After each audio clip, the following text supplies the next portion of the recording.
Cooking video ആണ് കേട്ടോ കൂട്ടുകാരെ ഞാൻ ചെയ്യാൻ പോകുന്നത്.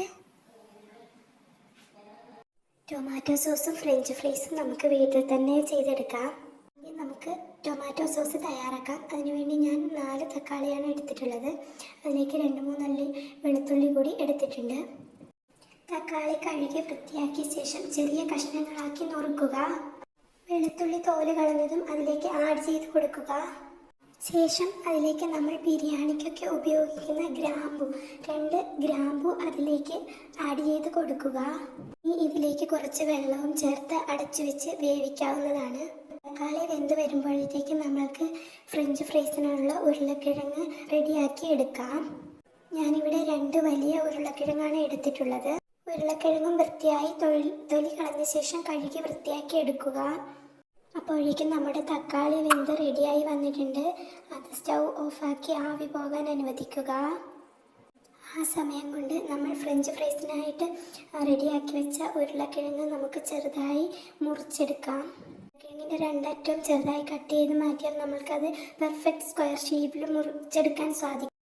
മുറിച്ചെടുത്ത ഉരുളക്കിഴങ്ങ് വീണ്ടും കഴുകി വൃത്തിയാക്കി എടുക്കുക. ശേഷം അതിലേക്ക് കുറച്ച് ഐസ് ക്യൂബ്സ് ഇട്ട് അതിലേക്ക് കുറച്ച് വെള്ളം ഒഴിച്ച് വെക്കുക. അപ്പോഴേക്കും നമ്മുടെ സോസിനുള്ള തക്കാളി ഇവിടെ റെഡി ആയിട്ടുണ്ട്. വേവിച്ചെടുത്ത തക്കാളി പൂർണ്ണമായും ചൂട് മാറിയ ശേഷം മാത്രം മിക്സിയുടെ ജാറിലിട്ട് നന്നായിട്ട് അരച്ചെടുക്കുക.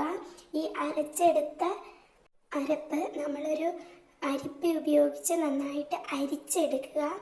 അരിച്ചെടുത്ത ശേഷം നമുക്ക് ഇതൊരു ചീനച്ചട്ടിയിലേക്ക് മാറ്റാവുന്നതാണ്. ഇങ്ങനെ ചീനച്ചട്ടിയിലേക്ക് മാറ്റിയ അരപ്പിലേക്ക് കുറച്ച് മുളക് പൊടിയും ആവശ്യത്തിന് പഞ്ചസാരയും ചേർത്ത് നന്നായി ഇളക്കി യോജിപ്പിക്കുക. സ്റ്റൗ കൂടിയ ഫ്ലെയിമിൽ തന്നെ വെക്കണം. എന്നിട്ട് ഇടതടവില്ലാതെ ഇളക്കിക്കൊണ്ടിരിക്കണം. ചിലപ്പോൾ അടിക്ക് പിടിക്കാൻ ചാൻസ് ഉണ്ട്. അതുകൊണ്ട് നന്നായി ഇളക്കി കൊടുത്ത് യോജിപ്പിക്കുക. അങ്ങനെ നമ്മുടെ ഈ അരപ്പ് ഒരു സോസിൻ്റെ പാകത്തിൽ കുറുകി വരുന്നത് വരെ നമ്മൾ ഇളക്കിക്കൊണ്ടിരിക്കണം. അങ്ങനെ നമ്മുടെ സോസ് റെഡിയായി വന്നിട്ടുണ്ട്. അപ്പോഴേക്കും നമ്മൾ നേരത്തെ ഐസ് വെള്ളത്തിലിട്ട് വെച്ച നമ്മുടെ ഉരുളക്കിഴങ്ങ് ചൂടുവെള്ളത്തിൽ വേവിച്ചെടുത്ത് അതൊന്ന് തണിയാൻ അനുവദിക്കുക. കിഴങ്ങിലെ വെള്ളമെല്ലാം പൂർണ്ണമായി മാറിയ ശേഷം അതിലേക്ക് നമ്മൾ കോൺഫ്ലവർ ചേർത്ത് കൊടുക്കുക.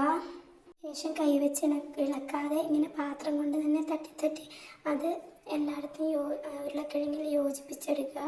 കൈ കൊണ്ട് ഇളക്കിയാൽ ചിലപ്പം ഉരുളക്കിഴങ്ങ് പൊട്ടിപ്പോകാൻ സാധ്യതയുണ്ട്.